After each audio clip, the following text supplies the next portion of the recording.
Amém, meus irmãos. Nós vamos, já queria que você deixasse bem aberto aí, um livro lá mais para o final da sua Bíblia, chamado Tito. Na verdade, é uma carta, do apóstolo Paulo para esse discípulo chamado Tito. Então, Tito, a gente vai ler no capítulo 2, versículos 11, 12 e 13. Deixa ele aberto aí, tá bom? Esse texto aí de Tito.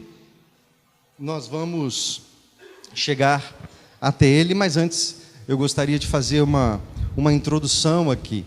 Você acompanhou na sexta-feira, tem acompanhado nos últimos dias, na televisão, aquela tragédia, Falam em tragédia ambiental, outros em crime ambiental, mas uma barragem, que cede, agora em Brumadinho, 3 anos atrás em Mariana.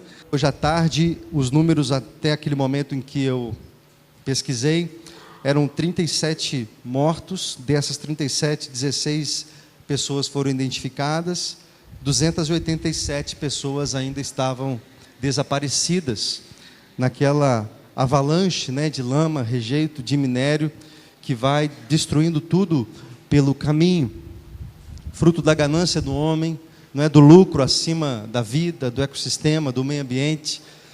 Mas eu gostaria de olhar para essa situação que a gente está vendo aí acontecer e nos alerta, para nos conscientizarmos. A Igreja Metodista lançou nessa semana o tema para esse ano, que é discípulas e discípulos nos caminhos da missão, cuidam do meio ambiente. Quem viu isso? Inclusive o expositor cristão está ali na recepção com esse tema, uma reportagem sobre isso. Então, pegue ali na recepção o seu jornal, leia depois. Agora não, beleza? Mas leia na sua casa, tem bastante matérias da Igreja Metodista e falando desse tema. E nessa mesma semana ocorre isso, que é desesperador, absolutamente desesperador, essas famílias sofrendo, cenas muito trágicas, de animais, famílias ali debaixo daquela lama. E me veio à mente um texto bíblico que fala de lama também, lá no Salmo 40, verso 2. Deixa Tito aí, tá bom? Tem problema. Se você quiser, de boa, pode ir lá para Salmos. Mas, se não, pode ficar em Tito aí, que eu só vou passar por aqui. Salmo 40, verso 2, que diz assim: tirou-me de um poço de perdição, de um tremedal de lama. Em outras versões diz de um atoleiro de lama. Colocou-me os pés sobre uma rocha e me firmou os passos. Aqui o salmista diz que a tua palavra, a tua ação me tira do lamaçal, me tira de um atoleiro de lama.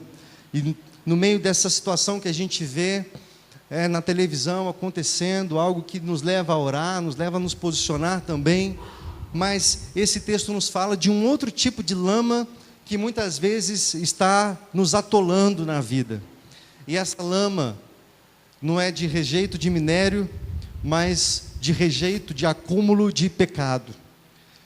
O pecado, queridos, nos afasta de Deus, o pecado nos atola, trava a nossa vida, nos distancia do Senhor, nos deixa completamente secos, e às vezes nós estamos num culto, olhamos para o lado, tem alguém chorando, olhamos para o outro, tem alguém na presença de Deus, e a gente fala: por que eu não sinto nada? Por que comigo não funciona? Por que comigo eu não sinto nada, eu estou seco? E, queridos, existe só uma coisa que te distancia do Senhor, que faz com que você não experimente mais da presença dEle, que faz com que as suas orações sejam interrompidas. E eu gostaria de fazer um cenário aqui com vocês, na palavra, para que você entenda a seriedade que é o pecado. Assim como aquela avalanche de lama, de rejeito, de minério, foi destruindo tudo pelo caminho, e em Mariana, os desastres ambientais, chegando no Rio Doce e destruindo, inimaginável, uma destruição que até hoje não se sabe contar. O pecado faz a mesma coisa nas nossas vidas. O pecado faz a mesma coisa na sua família. Destrói seu casamento, destrói seus relacionamentos, destrói a sua vida espiritual, destrói o seu ânimo, te traz tristeza, te traz depressão, te traz ansiedade, te traz aquele desconforto, onde por mais que as coisas contentes estejam acontecendo, você parece que não é alcançado. As coisas acontecem para as pessoas, mas parece que para você não vai. E mesmo que algo aconteça, é pontual, porque lá no fundo você se sente sozinho, você se sente solitário, você sente que a sua vida não tem propósito, não tem um destino, não tem um sentido. Esse é o resultado do pecado nas nossas vidas. A Bíblia não esconde isso. Romanos 6:23 diz: o salário do pecado é a morte, é a desconexão de Deus. Deus é a vida, o zoe. O pecado traz morte, traz separação.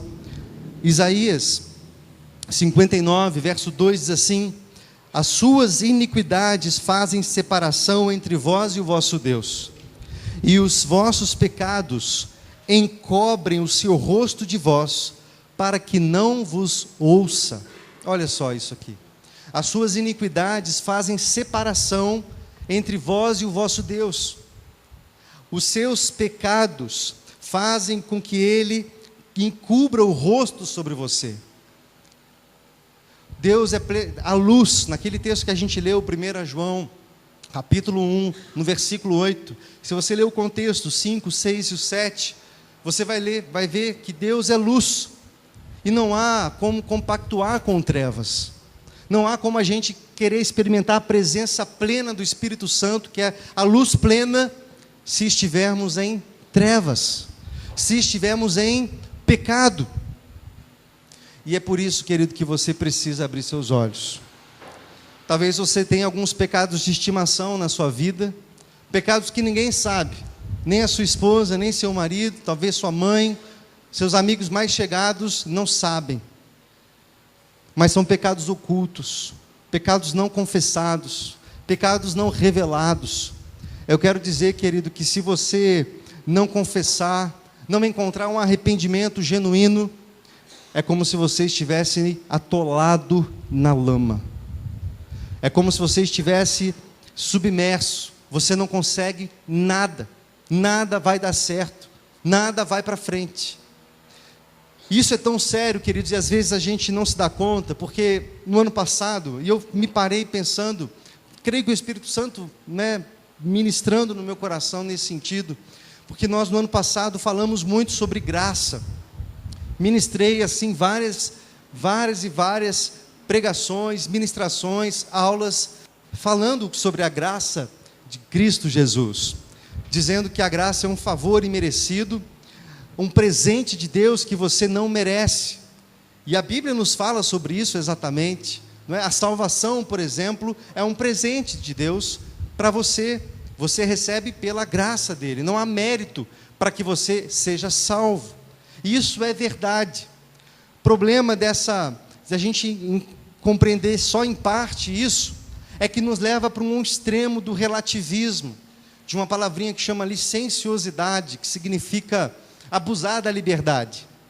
Então a gente pensa, se ele me ama, se eu sou salvo não pelo meu mérito, e sim pela graça dele, então esse pecado aqui é tão inocente, esse pecado aqui não causa tantos estragos, não tem problema, afinal de contas, eu continuar com ele, não tem problemas eu continuar com essa prática. E a gente vai para esse extremo do relativismo, e a juventude às vezes diz, não tem nada a ver, não é? Não, meu namoro está assim, mas não tem nada a ver, são os novos tempos, né? É a pós-modernidade, já falam que a gente já passou da pós-modernidade, a gente está na hipermodernidade. O tempo está passando, as coisas mudaram e a gente relativiza aquilo que a Bíblia não relativiza. E no nosso culto a gente confunde a adoração a Deus com frequentar uma igreja, frequentar uma denominação e ser fiel à denominação, nos confundindo essas práticas que são positivas e são importantes com aquilo que Deus espera de nós. Se você quiser abrir comigo, mas deixa em Tito aí que eu vou chegar lá. Mas se você quiser abrir comigo, esses textos têm falado muito comigo. Por exemplo, em Isaías, lá no capítulo 1, os profetas, os livros proféticos, denunciam o pecado do povo de Israel, que havia se prostituído espiritualmente, começou a deixar a idolatria entrar no meio deles e trocar o Senhor, Javé, por outros deuses. E aqui o discurso é contundente. Deus, por meio dos profetas, denuncia o pecado da nação de Israel. Por exemplo, no capítulo 1 do livro aí de Isaías, a gente vai ver lá no versículo 11, por exemplo, o profeta dizendo o seguinte: de que me serve a mim a multidão dos vossos sacrifícios, diz o Senhor? Estou farto dos holocaustos de carneiros e de gordura de animais cevados, e não me agrado do sangue de novilhos, nem de cordeiros, nem de bodes. Quando vindes para comparecer perante mim, quem vos requereu o só pisardes nos meus átrios? Não continues a fazer ofertas vãs. O incenso é para mim abominação, e também as suas festas. E aí ele começa a falar que tudo é inútil. A adoração do povo, ele está dizendo, é inútil, porque vocês fazem essas coisas, mas ainda há pecado no meio de vocês. Lá no 15 ele diz: pelo que quando estendeis as mãos, escondo de vós os olhos. Sim, quando multiplicais as vossas orações, eu não as ouço, porque as vossas mãos estão cheias de sangue. Livrai-vos, purificai, tirai a maldade dos vossos atos, e diante dos meus olhos cessai de fazer o mal. Deus não está brincando aqui. Ele está dizendo: eu não recebo esse culto, eu não recebo a sua oferta, eu não recebo enquanto você não entender que a oferta que eu quero é sua vida, e você não sair desse lamaçal que você está, de pecado, de conivência com o erro no seu trabalho, casamentos flertando com adultério, e outras práticas, queridos, que nós precisamos abrir os olhos, senão tudo que fazemos aqui, como o texto está dizendo, é inútil. Rapidão, vamos lá para Malaquias agora. Se você, um jeito fácil aí de achar Malaquias, é você ir lá para Mateus, e aí volta só um pouquinho que você chega em Malaquias. Mas se você for em Malaquias no capítulo 1, você vai ver também o mesmo discurso. No capítulo 1 aí, olha só, no versículo 6, por exemplo: o filho honra o pai, o servo ao seu senhor. Se eu sou o pai, onde está a minha honra? Se eu sou o Senhor, aonde está o respeito para comigo? Vamos para o 10. Tomara houvesse entre vós quem feche as portas, para que não acendesseis debalde o fogo no meu altar. Eu não tenho prazer em vós, diz o Senhor dos exércitos, nem aceitarei da vossa mão a oferta. Ele não está falando isso aqui para o não crente, ele não está falando isso aqui para quem é ateu, ele não está falando isso aqui para quem vive fora da igreja, ele está falando isso aqui para quem? Para os sacerdotes, está falando isso aqui para crente, para o povo de Israel. Ele está dizendo: para mim é melhor que você feche a porta, para mim é melhor que não tenha culto, para mim é melhor que a igreja fique fechada, do que me oferecer uma adoração que não traz honra, que não faz distinção de quem é o Senhor. E depois ele vai dizer: oferece isso que você está dando para o governador. Se o presidente entrasse aqui, teria muito mais honra do que eu, que sou o rei dos reis, o Senhor dos senhores. Se entrasse uma solenidade aqui, talvez todo mundo se levantaria. Se entrasse um jogador famoso de futebol, talvez estaria todo mundo em êxtase querendo um autógrafo. Mas ele diz: e eu, que sou o rei dos reis, cadê a minha honra? Isso é o melhor que você pode fazer? É o que ele está dizendo. E queridos, nós precisamos nos atentar para isso, porque há uma grande tentação em nós nos acostumarmos com tudo isso. E eu estou falando isso, queridos, porque nós já falamos bastante sobre essa questão da graça de Cristo. Você entendeu o amor de Deus por você, que é incondicional. Você entendeu que Ele se sacrificou na cruz, não porque você merecia. Romanos 5,8 diz que Ele provou o amor por você, sendo você ainda um pecador. Então você entendeu essa graça maravilhosa, poderosa de Jesus. Agora, você precisa ser constrangido por essa verdade, e a sua vida precisa mudar a partir dela. O seu comportamento precisa mudar, a sua família precisa mudar. Senão, tudo que fazemos é um passatempo. Tudo que fazemos, como que o profeta diz lá em Isaías, é vão, uma oferta vã, uma adoração vã. É inútil, vão é inútil. Jesus falou isso, não falou? Em vão me adoram, porque vocês me louvam com os lábios, mas o coração está distante de mim.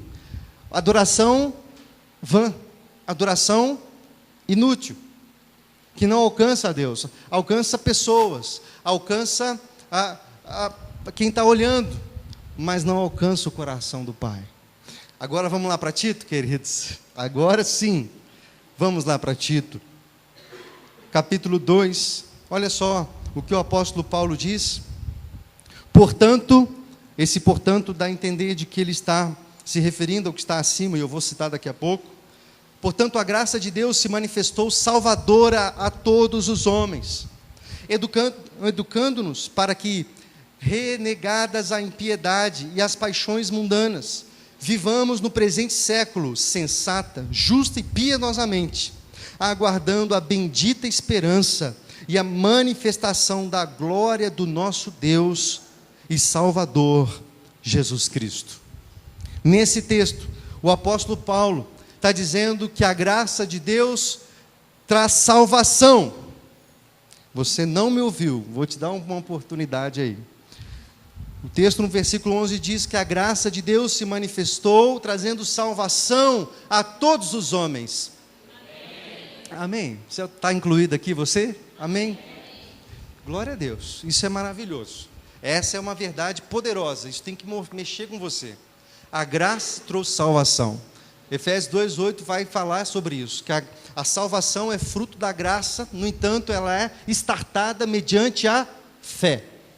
Então, a graça te traz salvação.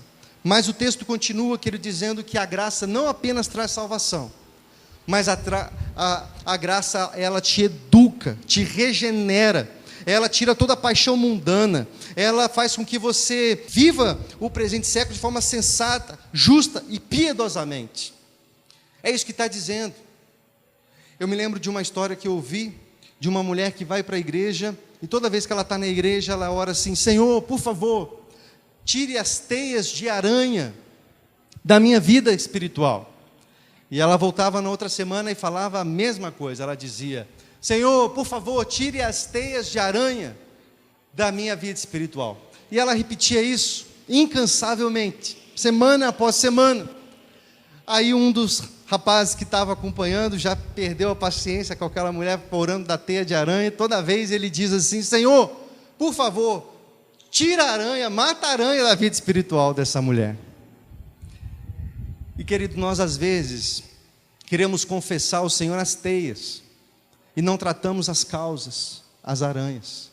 Se você confessar a teia, o Senhor te perdoa, e como nós cantamos aqui, você fica mais alvo que a neve, mas se a aranha permanecer, vai ter teia de novo.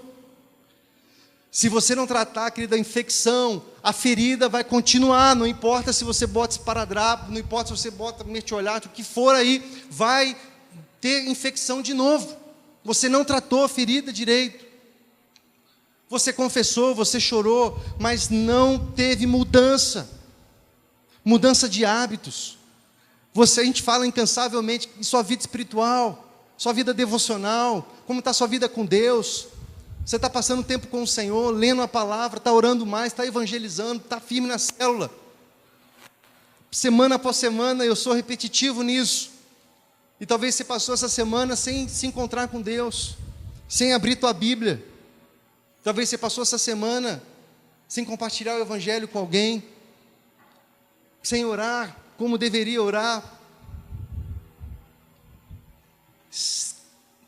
O que está te atrapalhando, querido? Você diz, não, é falta de tempo. Não é falta de tempo, é falta de propósito. Eu quero te contar uma outra história de um amigo meu chamado Alexander Kanashiro. Meus pais vão lembrar dele. Ele se formou comigo, tive o privilégio de estudar com ele na minha faculdade de jornalismo, uns 4 anos, e a gente era inseparável. Ele é um japonês, pelo nome você já deve ter reparado, o Alexander Kanashiro. Mas pensa num menino educado.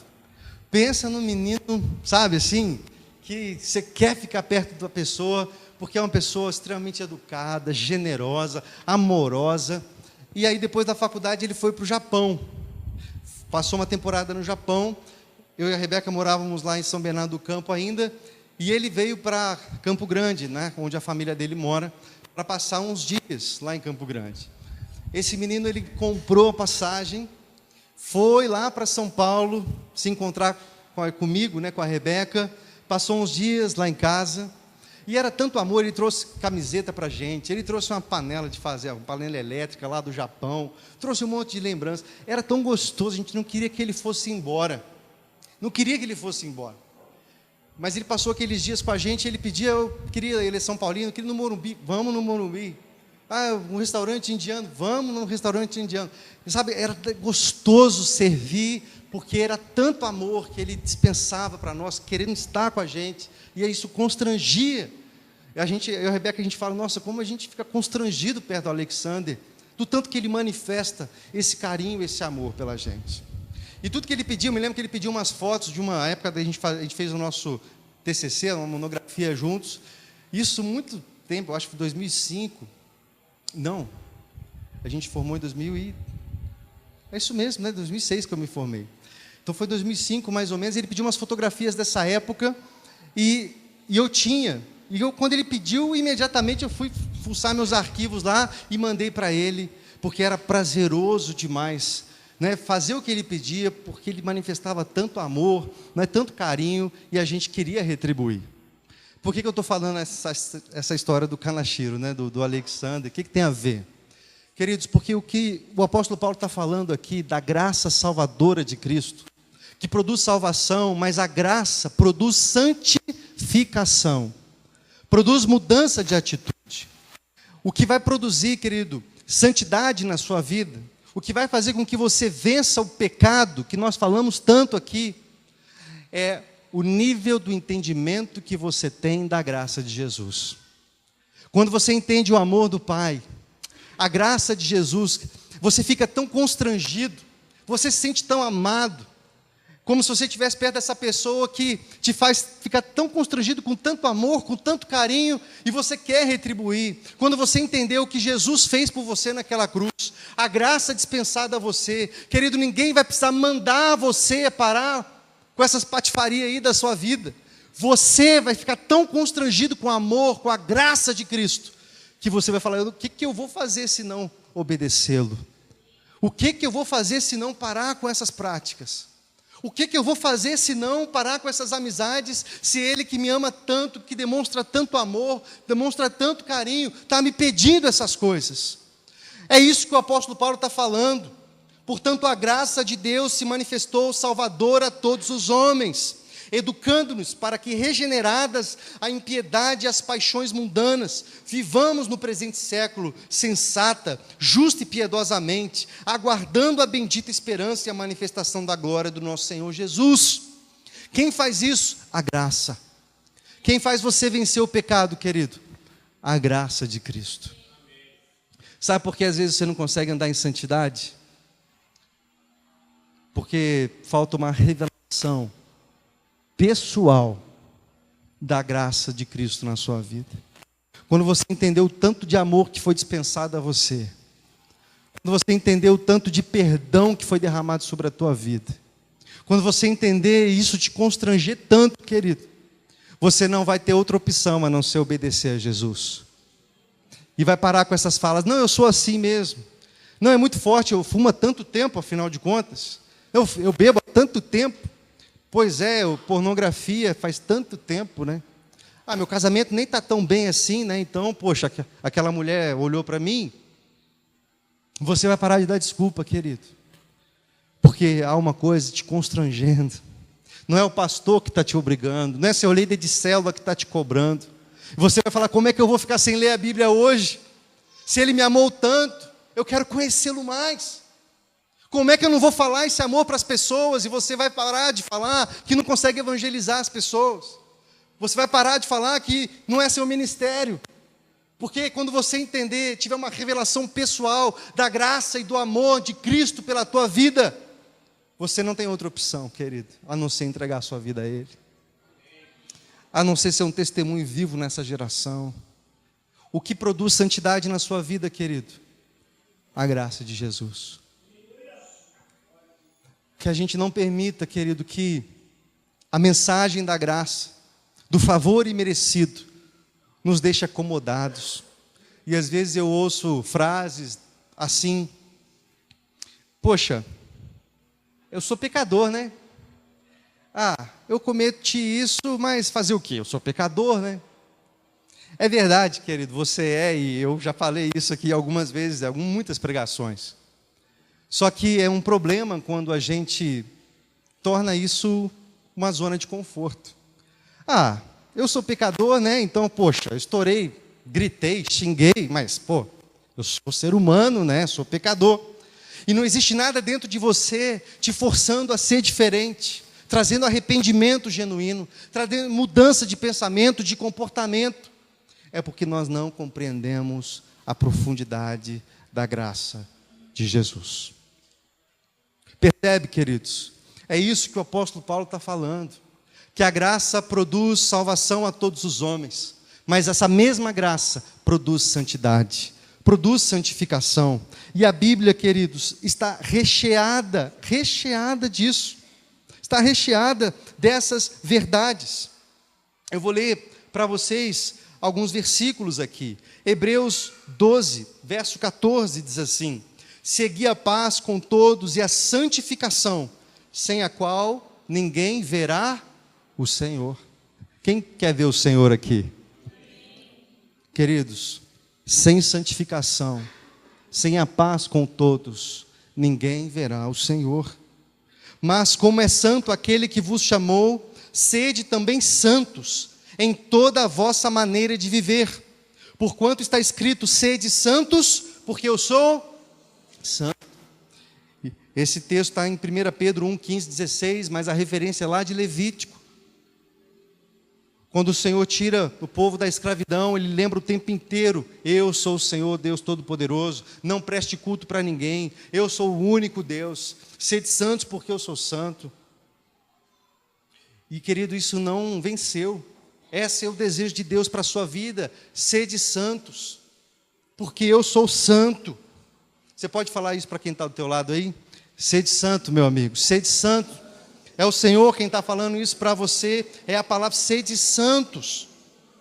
Como é santo aquele que vos chamou, sede vós também santos, em toda a vossa maneira de viver. Isso tem que incomodar a gente, querido. Isso te incomoda? Ou você se acostumou em pecar? Ou você se acostumou em ser assim? Eu não leio a Bíblia, mas puxa vida, sou pecador, né? Sou fraco, esqueci, fui orar e fiquei dormi, né? Poxa, sou tão fraco, sou frágil. Só que você para nisso, querido, e não avança. Cresça, confessa, em nome de Jesus, melhore. Sede santos é caminho de santificação, de santidade. Que mais? Romanos 6, 22. Mas agora, libertos do pecado, feitos servos de Deus, tende o vosso fruto para a santificação e, por fim, a vida eterna. Todo mundo quer vida eterna, querido, mas é um caminho de santidade para chegar lá. Jesus falou: estreita é a porta, apertado é o caminho, que produz a salvação. Porta, caminho, eternidade. Não tem atalho, meu irmão. Não tem atalho. É vida reta, é vida em constrangimento, é vida em profundo arrependimento com o Senhor. 1 Tessalonicenses 4, 7 diz: porque Deus não nos chamou para a impureza, mas nos chamou para a santidade. Josué 3, 5 diz assim: disse Josué ao povo: santificai-vos, porque amanhã o Senhor fará maravilhas no meio de vós. Vou te dar mais uma chance aí, tá? Santificai-vos, porque amanhã o Senhor fará maravilhas no meio de vós. Cara, eu quero maravilha na minha família, eu quero maravilhas nessa igreja. Você não quer também? Ele está dizendo: santidade. Se santifica hoje, você vai ver bênção amanhã. É que a gente quer ver bênção amanhã, mas não quer plantar hoje, não quer ser semeado hoje. Quer ter um casamento restaurado, mas você não investe tempo. A gente teve sábado aqui um encontro de casais. Muitos faltaram. Você quer que seus filhos estejam na presença de Deus, mas às vezes não estimula que ele esteja nos cultos, não esteja na célula. Você quer ser próspero, você quer um emprego melhor, não faz um curso. E não é por falta de dinheiro, tem plataformas na internet que você faz cursos maravilhosos por R$19,90. Udemy, uma delas, né? Muitos aí já estão fazendo cursos de todo tipo, faz tudo. Aprimora, cresce. A gente quer a bênção amanhã, mas hoje a gente está na procrastinação. Deixa para depois. Hoje eu não consegui ler a Bíblia. Hoje eu não consegui estudar. Hoje eu não consegui trabalhar tão bem. Amanhã, depois. Santidade, deixa para depois. Célula, deixa para a semana que vem. Querido, o Senhor está chamando você, está me chamando para um tempo novo na presença dEle. Um tempo de colheita, um tempo de vida, um tempo de restauração. É tempo de acordar. É tempo de dizer não para o pecado, de vencer o pecado. Mas eu quero dizer, você não vai vencer o pecado com a tua força de vontade. Você vai vencer o pecado com a força do poder que é no nome de Jesus. É a graça que te santifica. É a graça que te salva. É a graça que te regenera. É a graça que te faz uma nova pessoa. Vou finalizar com esse texto aqui de João. Nós, líderes de célula, estudamos isso na segunda-feira aqui. João 17 a 19, diz assim: Jesus orando, a oração sacerdotal. Jesus estava indo para a crucificação, ele ora assim: santifica-os na verdade, a tua palavra é a verdade. Assim como me enviaste ao mundo, eu os enviei ao mundo. Em favor deles, eu me santifico, para que também eles sejam santificados pela verdade. Jesus está orando, pedindo várias coisas ao Pai por seus discípulos, e uma dessas coisas que ele pede é: Pai, santifica-os na tua verdade. A tua palavra é a verdade. Se você quer santidade, querido, você vai precisar da palavra da verdade. Chega de desculpa, se você não consegue ler, tem audiobook da Bíblia, pede para alguém ler, vai estudar, vai crescer. Você precisa, é a palavra que te regenera, é a palavra que muda a tua história. Nós vivemos num tempo em que pessoas acham que precisa de um ungidão, um pastor ungidão para botar a mão na cabeça, e se aquele pastor orar por mim, eu estou salvo. Eu estou liberto, a minha vida mudou. Querido, quero te dizer que isso é mentira do capeta. Você precisa da Bíblia, você precisa da palavra de Deus, você precisa se relacionar com o Senhor.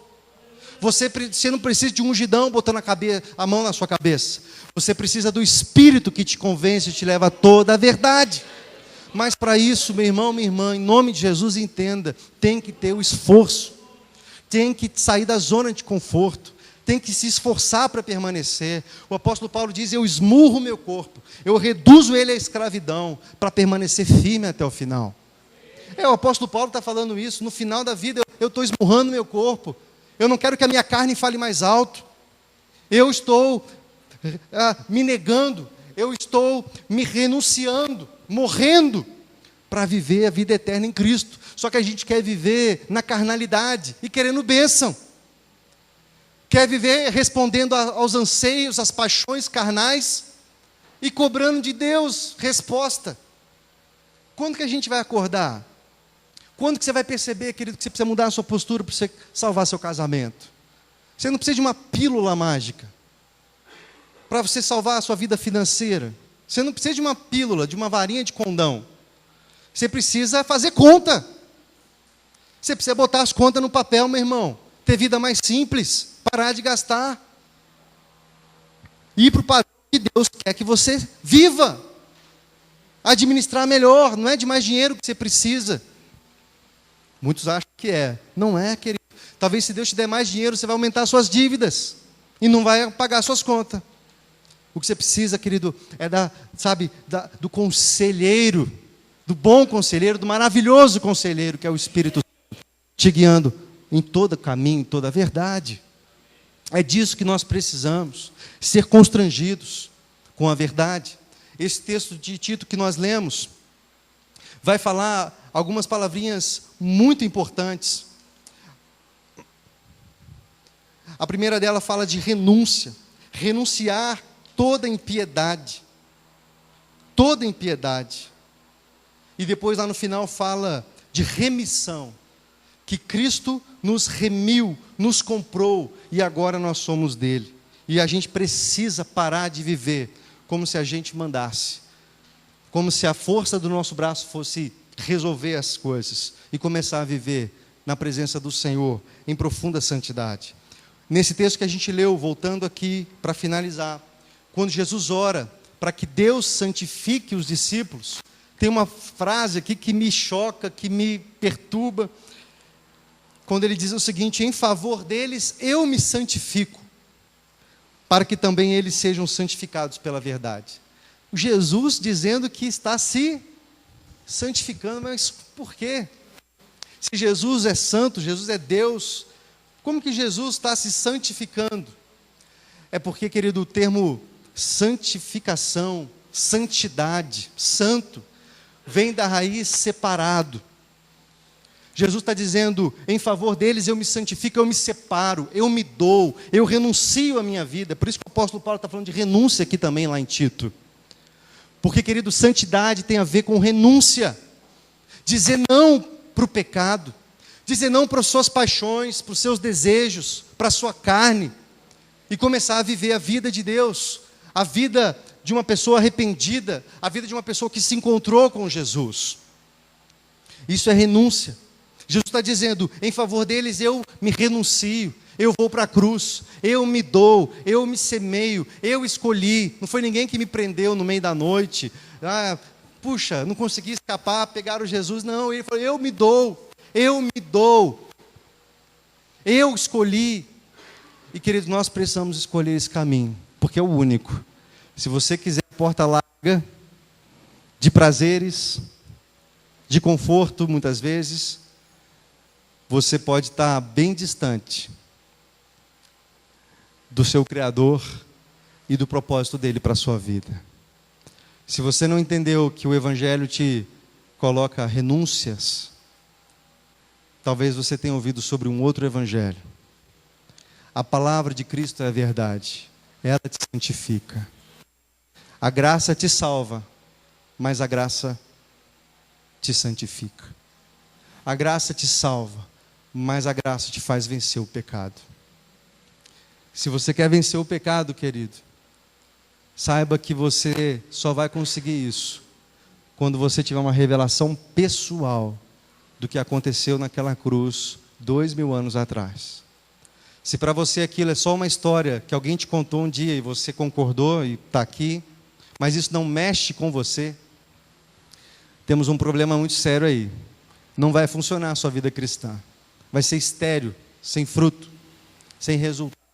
Vai ser forçada, vai ser chata. Putz, igreja de novo, célula, não aguento mais. Vai ser chato. Não tem vida. Não tem prazer. Você precisa se encontrar com a graça de Cristo. Assim como eu, relacionando com o meu amigo Alexander, ficava constrangido, queria agradá-lo, queria responder, porque ele me amou primeiro e eu queria responder esse amor. É assim que funciona com Cristo. Quando você entende o que aconteceu por você, o seu sinal, querido, é abandonar o pecado.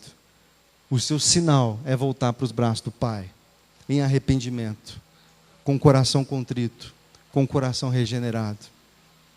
Você quer vencer o pecado, querido, na sua vida? Amém? Então para de orar pelas teias e começa a orar pela aranha. Para de pedir perdão do pecado e começa a pedir para Deus te libertar do pecado. Percebe a diferença entre pedir perdão por um pecado específico e depois na semana seguinte ou no dia seguinte ou horas depois você está mergulhado no pecado de novo?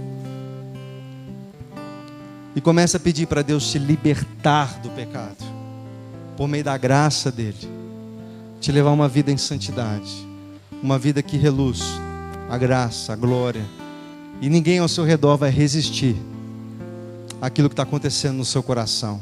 O seu casamento é restaurado, sua vida financeira muda completamente, seu relacionamento com seus filhos muda, sua vida com Deus muda, destrava tudo, abre o céu. E você não conseguiu orar 5 minutos, agora você passa horas na presença dele. Você não entendia nada e agora você tem revelação pessoal. É o Espírito Santo falando para você. Mas tira o impedimento, querido, tira o congestionamento. Confessa o teu pecado. Mas não apenas isso. Confessa as causas, confessa aquilo que está oculto. Nós podemos fazer isso num culto como esse, vamos fazer isso. Mas eu gostaria de desafiar você também a procurar alguém que você confia. Temos líderes de célula da igreja, eu tenho aqui meu gabinete pastoral à disposição durante a semana para atender você. Mas você precisa abrir teu coração, querido. Você precisa confessar as suas faltas, suas dificuldades, pedir ajuda. Eu tenho certeza que sua vida nunca mais vai ser a mesma. Vamos ficar em pé, meus irmãos? Vamos orar?